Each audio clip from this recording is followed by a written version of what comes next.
सीधी में भारतीय जनता पार्टी की महत्वपूर्ण जिला स्तरीय कामकाजी बैठक पार्टी कार्यालय में भाजपा जिलाध्यक्ष देव कुमार सिंह चौहान की अध्यक्षता में हुई, जिसमें सीधी विधायक रीति पाठक की विशिष्ट उपस्थिति रही। इस बैठक में आगामी कार्यक्रमों की विस्तृत कार्य योजना बनाई गई।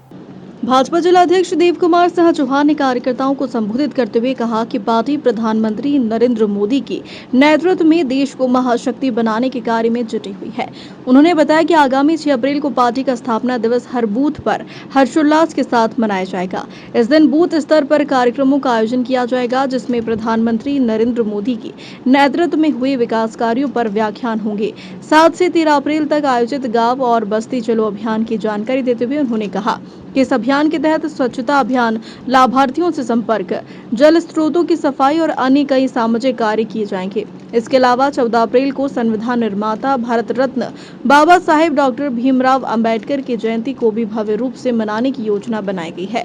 उन्होंने कहा कि इस दिन महापुरुषों की प्रतिमाओं की सफाई, दीपोत्सव, संविधान की प्रस्तावना का सामूहिक वाचन और अनुसूचित जाति बस्तियों में स्वच्छता कार्य किए जाएंगे। इस बैठक में विधायक रीति पाठक ने कार्यकर्ताओं से कहा कि प्रत्येक कार्यक्रम में कार्य समिति के पदाधिकारियों और कार्यकर्ताओं की उपस्थिति अनिवार्य होनी चाहिए।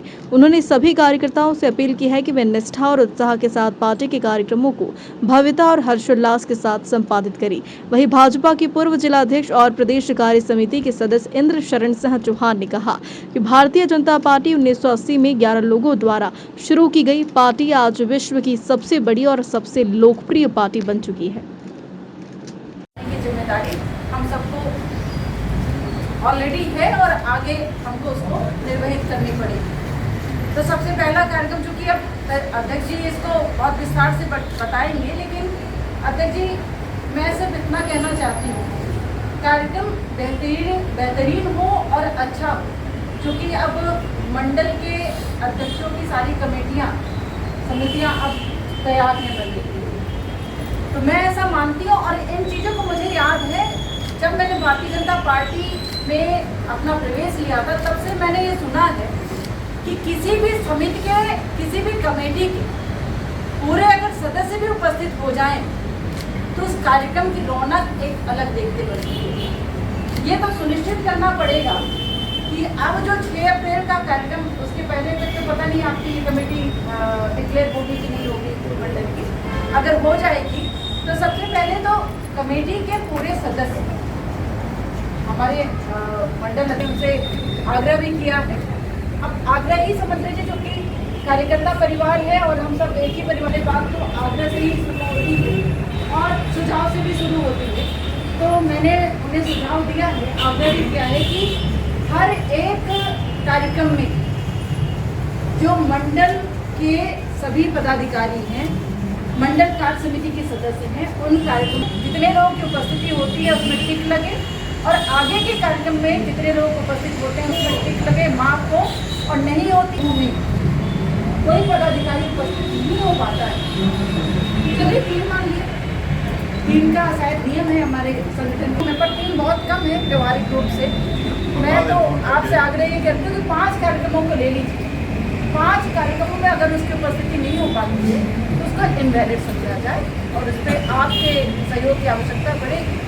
इसको करके फिर एक्टिवेट कार्यकर्ता जो प्रतीक्षा कर रहे हैं मंडल में आने के लिए, जो उत्साहित थे या ललायित थे, और निश्चित रूप से सबको ये जगह नहीं मिल पाती है और सबको काम करने का स्वभाव नहीं मिल पाती।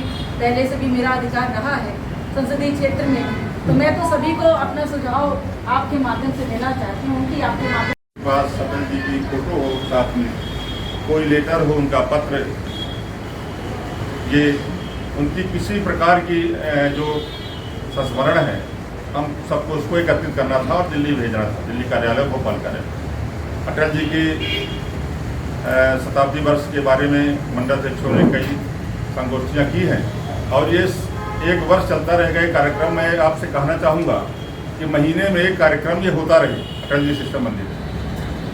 और एक राष्ट्र एक चुनाव के लिए भी हम जनमत संग्रह कर रहे, जिससे कि हमारा तो ज़्यादातर मंडल अध्यक्ष कर लिए हैं, अभी जो नहीं किए हैं वो भी एक कार्यक्रम कर लें। मन की बात हर महीने सुनी जाती है। मैं सभी मंडल अध्यक्षों को हैं। इसके बाद भी सीधी पिछले बार से, और ये बधाई मैं संदीप कुमार द्विवेदी को भी दूंगा कि इन्होंने इसका प्रभार लिया। मैंने जब किया हूँ तो इस बार मध्य प्रदेश में सीधी कई बार टॉप कर चुका है, और मैं चाहता हूँ कि अब जो हमारे नए मंडल अध्यक्ष आए हैं